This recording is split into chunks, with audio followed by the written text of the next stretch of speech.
Hello everyone, in this video I'll be showing you how to update extensions using the Atomsphere API. I have two Atomsphere API connectors here. One is a query operation here, and then the other one is the update operation. So to set this up, you first need to go in to the operation on the query one, do an import, and select the runtime you want to use. In my case, it's going to be this laptop Atom. And use the connection that you've set up to connect to this API. And hit next. I've already uploaded this. It'll just give me the option to import the same object, but if you were doing this for the first time, it would show up with this dropdown where you can select environment extensions, which is what we're going to be using today. Just right here. Hit next.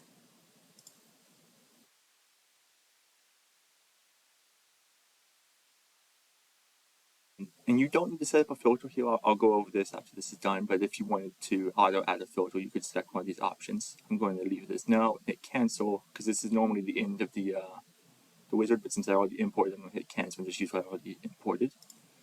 And then after you import it, you get a response profile, which is the format this data will come back in. But you need to go into filters, and you need to make a new filter for environment ID and set it equal to, and then hit save and close. And once you hit save and close, you'll be able to click on the connector again and go to parameters, and we'll get rid of this just so we can recreate it. And it'll give you the option to import the one that we just made. So you select that, and you'll see it's automatically set to the expression, which is what we named it, and static value of blank. We need to set this to the environment ID. If you go to runtime management and then go to the environment you're using, in my case it's the test environment because I'm using the laptop Atom, you can find your environment ID right here. I'm going to copy this back to the process and set this as a static value here. And hit OK. And what this does is this is how the API knows what environment to connect to. Now we have that, and this is now all set up, and so we have a query. So what this would do, the way this is set up, is it will give me an output of all the extensions that are currently configured for that environment.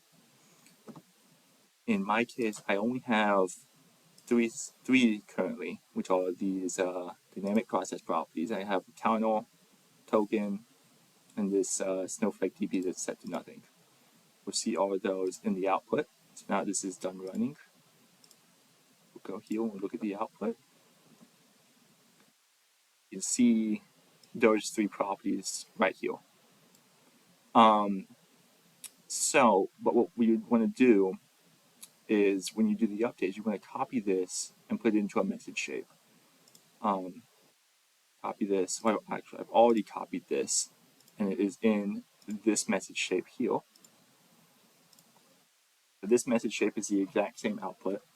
You can see here are the same properties. And the reason why you want to do an exact copy and put it into this message shape, because when you do an update with the Atomsphere API, it will update whatever you tell it to, but it'll also update the ones that aren't here. So like if I got rid of, say, this line and this line, it would set the Snowflake DB one to whatever value I set here, but since token value and the counter value don't have a value in this input here, it'll just set them to blank. So you can accidentally remove a bunch of tokens, or not a bunch of extensions without meaning to, doing it that way.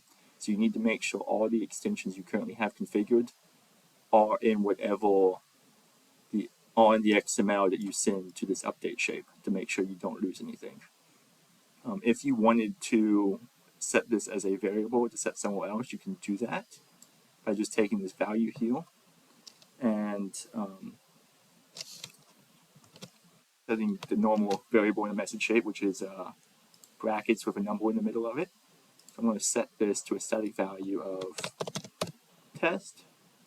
And so now what this will do is when this runs, it will send this XML, but instead of the 1, 2, 3, 4, 5, 6 value was here before, it'll use the static value of test heal, and it'll update this token value to a value of test. Before we run that, let's look at this. This is the exact same as the other shape, but it's set as an update instead of a query. And it's set up in a very similar way. It's the same import operation, so you'd select the laptop atom. The same drop down would hit you just when environment extensions again. And all the steps are the same except for there's just no filters. So when we this, and as the output of that, you get a request profile and a response profile. You don't really typically need to worry about the response profile. The request profile is going to be the same format that XML that we got from the query operation will be. So you don't really have to mess with this at all either. But if you wanted to, you would pass the name and then the value of the extension you want to set here. So for example, if I wanted to set token value here, you set name is token and then value is whatever you want to set it to. And it has to be under this property because that's where it is set in the XML. If you can see at the bottom here, properties and then properties name. So it's all in the properties section for at least for the dynamic process properties that we're messing with here. So that after that's set up, we just need to move this here and add a stop save and test it. Run. It'll run. Let's see what the output is. So this is the output, which is same as the input it looks like, but now you can see it's updated with the token value of test like we told it to. And if we go back into here and we close this, see if we don't have to refresh it. Yeah, so now it's a test value. That's it. That's how you can do it.